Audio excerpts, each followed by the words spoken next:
Karakteristik liabilitas atau hutang. Karakteristik liabilitas atau hutang berkaitan dengan identifikasi terhadap definisi hutang. Berikut ini definisi hutang yang dikeluarkan oleh FASB dan IAI. FASB mendefinisikan hutang sebagai pengorbanan manfaat ekonomi di masa yang akan datang yang mungkin timbul karena kewajiban suatu entitas untuk menyerahkan aktiva atau memberikan jasa kepada entitas lain di masa yang akan datang sebagai akibat transaksi masa lalu. Baiklah, di sini saya Wasil Rahim akan melanjutkan presentasi dari teman saya, yaitu definisi yang dikeluarkan IA pada tahun 1994. Hutang atau kewajiban merupakan hutang perusahaan masa kini yang timbul dari peristiwa masa lalu. Penyelesaian diharapkan mengakibatkan arus keluar dari sumber daya perusahaan yang mengandung manfaat ekonomi. Berdasarkan definisi tersebut, maka karakteristik utama hutang adalah kewajiban sekarang dan berasal dari transaksi masa lalu. Perkenalkan, nama saya Devi Sri Ayu. Di sini saya akan melanjutkan materi dari teman saya.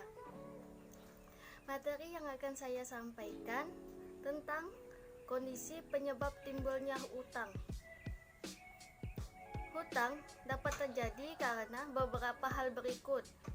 Pertama, kewajiban legal, yaitu kewajiban yang timbul karena adanya ketentuan hukum yang mengharuskan perusahaan untuk memenuhi kewajiban tersebut. Contohnya seperti hutang dagang dan hutang bank. Kedua, kewajiban konstruktif. Biasanya perusahaan untuk mencapai tujuan tertentu akan dengan sengaja menciptakan berbagai macam kewajiban yang bersifat konstruktif yang akan diselesaikan oleh perusahaan tersebut. Misalnya, pemberian kompensasi dan bonus yang akan diberikan kepada karyawan.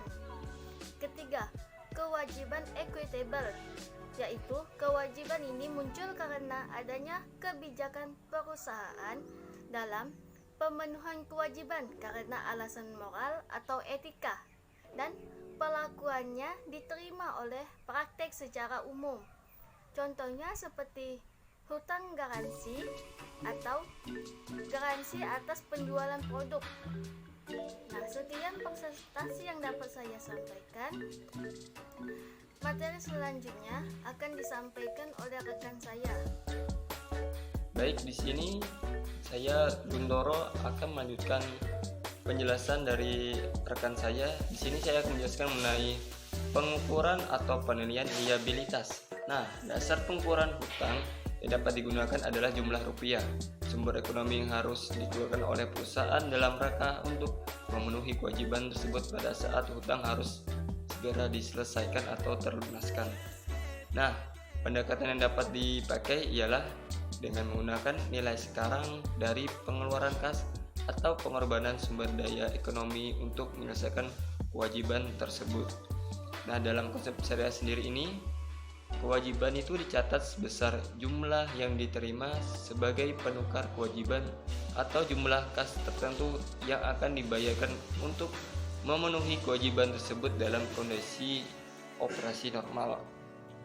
Nah, penyelesaian hutang sesuai dengan standar yang ditetapkan oleh IAI atau Ikatan Akuntansi Indonesia dapat dilakukan dengan pembayaran kas, penyerahan aktiva, pemberian jasa, dan penggantian kewajiban saat ini dengan bentuk kewajiban lainnya, serta konversi kewajiban menjadi ekuitas.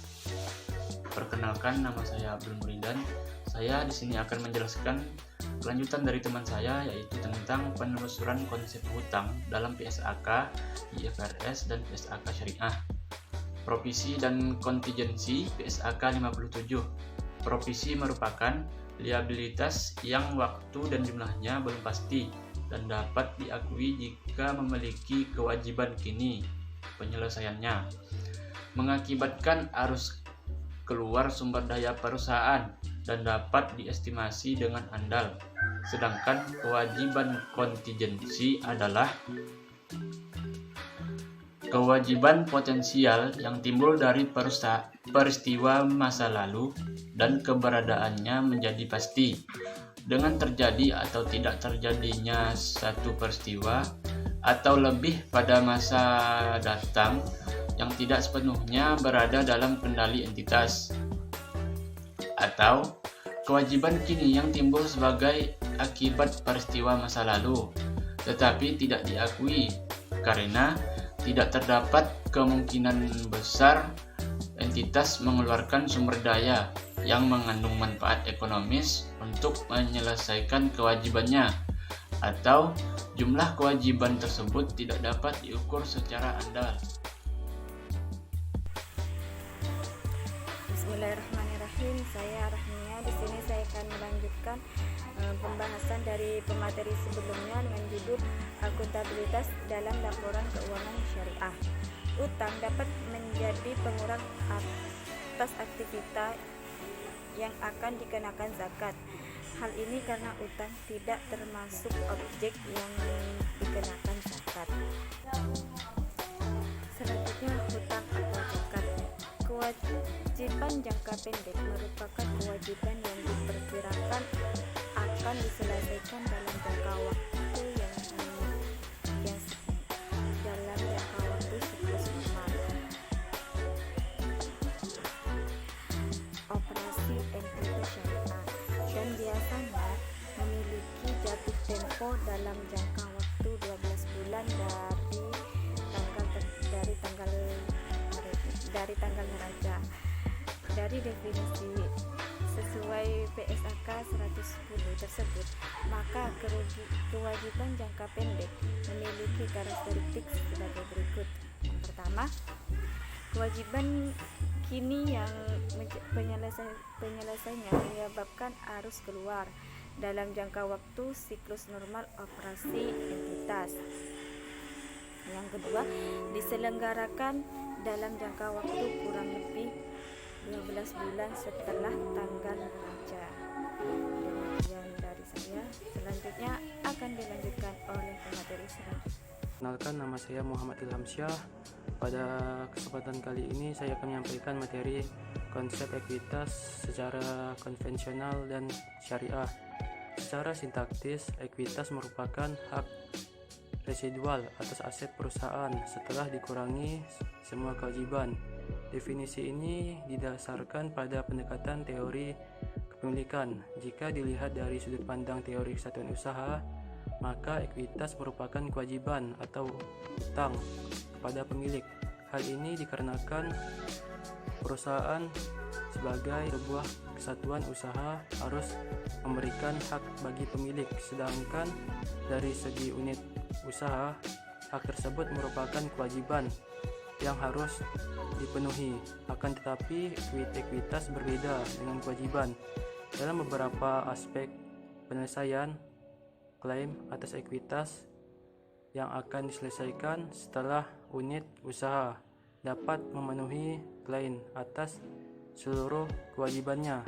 Hal ini berarti unit usaha akan menyelesaikan klaim atas kewajiban terlebih dahulu.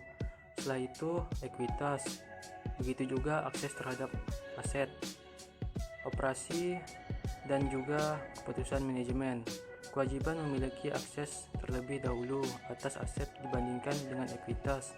Manajemen akan mementingkan pada keputusan-keputusan yang berkaitan dengan pemenuhan kewajiban terlebih dahulu. Hal ini dikarenakan kewajiban berkaitan dengan pihak ketiga yang akan berpengaruh terhadap kelangsungan hidup perusahaan. Ekuitas memiliki karakteristik khusus, yaitu ekuitas dapat dikatakan nilai sisa atau aktiva neto karena ekuitas merupakan hak sisa pemilik setelah semua aset dikurangi dengan kewajiban.